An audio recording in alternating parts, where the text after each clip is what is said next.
you're just joining us, I'm Justin Boggs. I'm your moderator today.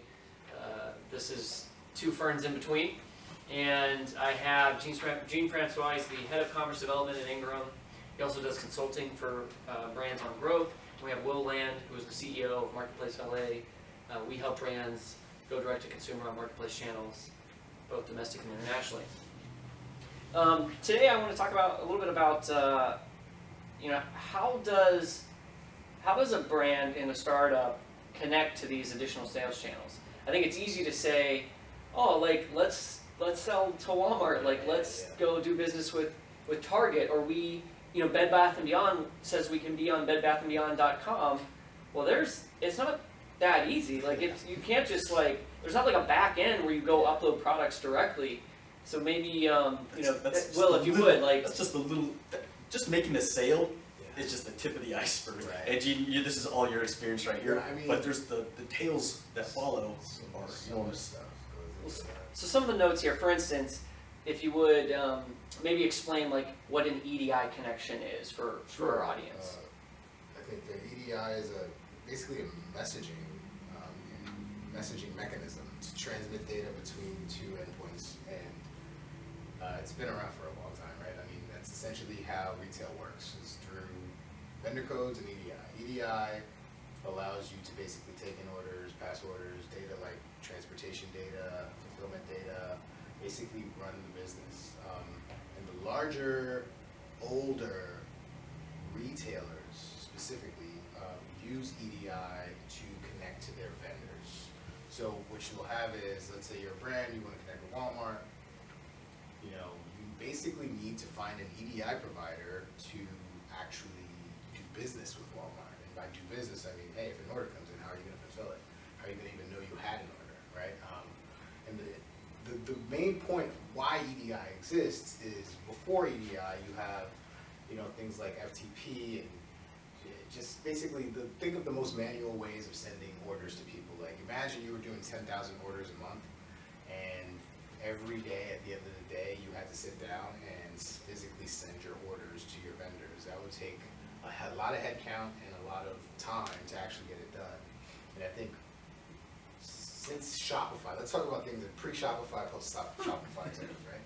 Since Shopify, and I say Shopify because Shopify represents this out-of-the-box, off-the-shelf, RESTful stack that is pretty normalized in the industry.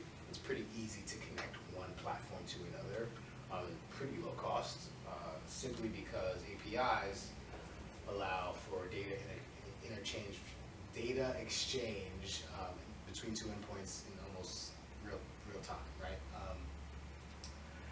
The point is, it's a lot more expensive to connect to EDI based retailers, only because you have to hire a firm to either build you an EDI connection or hire a EDI platform to connect you to that mapped EDI endpoint on the other end. It's like a required middleman. It is. It's a tax almost. That's what it is. It's a tax. And the pricing structure of EDI has changed gratefully because now it's lower cost. There are people out there like Logic Broker and Ascenda and all these different types of providers that allow you, and Skubana I think does that as well. We did do it. Skubana has partners, like SPS Commerce. So these guys have That's a plug. They've kind of come together and created these platforms to allow you to do it at a lower cost. I mean, it used to cost 15 grand. 15 grand. You're going to drop 15 to connect to Walmart. Which doesn't even guarantee that there's ongoing orders. Yeah. So basically, those costs. I mean, if you're spending more than $2 grand today to connect to a channel, you're being ripped off, right? That's the evolution of the whole market, where it's easier now to do business with Walmart, but it still takes a lot of work because it's not just EDI. There's a whole, and it's not just Walmart, it's everybody. Whatever sales channel you are selling on, we've been talking about the brand experience from the brand side. There's a brand experience from the retail side as well. And if you're drop shipping for anybody, you're going to have to adhere to their policies in the form of retail compliance. And depending on the sales channel, it could be anything, right? It could be the size of the box, the logo, where it's printed on the box. There's so many. I think one of them has a 200 bullet point checklist for every order that goes out.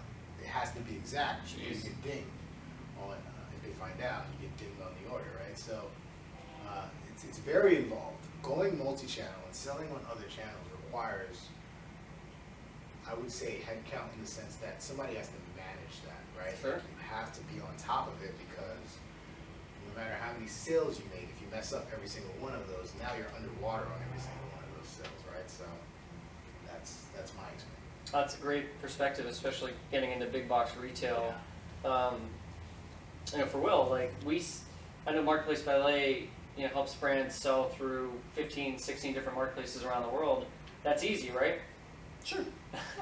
So what's been your experience when you got started, and how did you figure out and what technologies exist today to help folks connect to, say, marketplace channels? Sure, yeah. I mean, back in 2000, 2001, we used good old-fashioned Excel files, copies and pastes. Yeah. And it's funny, being in the marketplace for such a long time, luckily we've been able to evolve with all the technologies. Today there's no copy and paste. Yeah. It's all EDI, API, automatic connections. Before we had to manually update inventory, flat files, things like that. So the technology is there. Then you have to look at, outside of marketplaces, and the technology, you got to look at the front end and the back end, fulfillment, marketing, content building, and the technology piece obviously just ties it all together. But it's a big changing world, obviously, and you got to have all the components working. So when you say components, for instance, give me a sense of that. You're talking order management. You're talking like a listing tool. Order management, an OMS, warehouse management, pick pack, system, Barcoding. Barcoding, picking, those are all just warehouse operations, and the list can go on and on. Right. Depending on how granular you want to get.